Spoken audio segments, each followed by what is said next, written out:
ఇప్పుడే జీ5 app download చేయండి. చూడండి మీ ఫేవరెట్ టీవీ షోస్ ఎప్పుడైనా ఎక్కడైనా.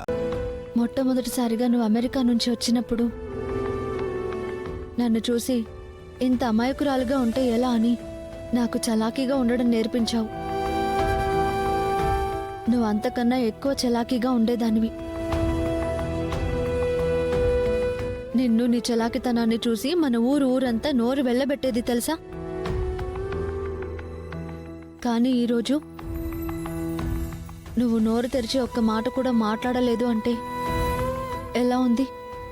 ఒక్కసారి ఆలోచించు. నేను బాగానే ఉన్నాను కదా, నాకు ఇప్పుడు ఏమైంది? నువ్వెందుకు ఇలా ఫీల్ అవుతున్నావు? అవును, నువ్వు బాగానే ఉన్నావు.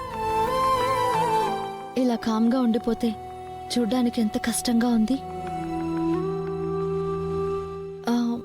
బావ అలా చేసినందుకు బాధపడుతున్నావా? తనలా ఛాన్స్ తీసుకోవడం నాకు నచ్చలేదు. నిజమే, నువ్వు బావని చాలా ప్రాణంగా ప్రేమించావు. నీ మనసులో తన ఉద్దేశం కానీ నీ మనసు ఏంటో తెలుసుకోకుండా బావ అలా ప్రవర్తించినందుకు నువ్వు బావతో విడిపోవాలనుకుంటున్నావు కదా?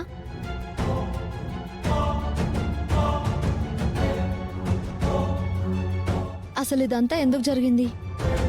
కేవలం నా కోసమే కదా? నిజానికి నువ్వు శిక్షించాల్సింది బావని కాదు, నన్ను.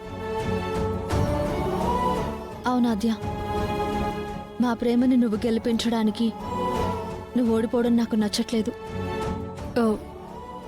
నేనెప్పుడూ ఓటమిని ఒప్పుకోను రామా.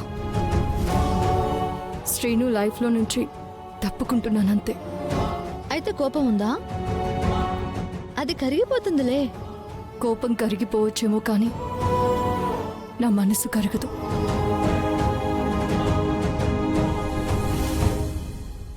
నన్ను కాపాడాలని మీరు నాటకం మొదలు పెట్టడం, ఆ నాటకం నిజం చేయాలని బావని మెళ్ళో తాళి కట్టడం.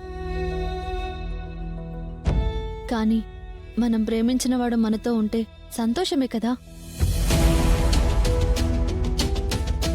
నేను ప్రేమించిన శౌర్య సార్ని పెళ్లి చేసుకుని నేనిప్పుడు సంతోషంగా లేనా? ఒక్కసారి పాజిటివ్గా ఆలోచించి చూడు. నేను పాజిటివ్గా మాత్రమే కాదు, ఒక క్లారిటీతో ఉన్నందుకే ఇప్పటికీ మీ అందరితో పాటు కలిసి ఉంటున్నాను. లేదంటే అమెరికాకి దగ్గరలో ఉండేదాన్ని.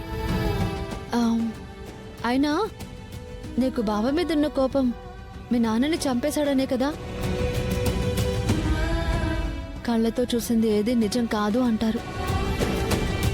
ఆ రోజు నేను కూడా మా సార్ విషయంలో తప్పుగానే అర్థం చేసుకున్నాను.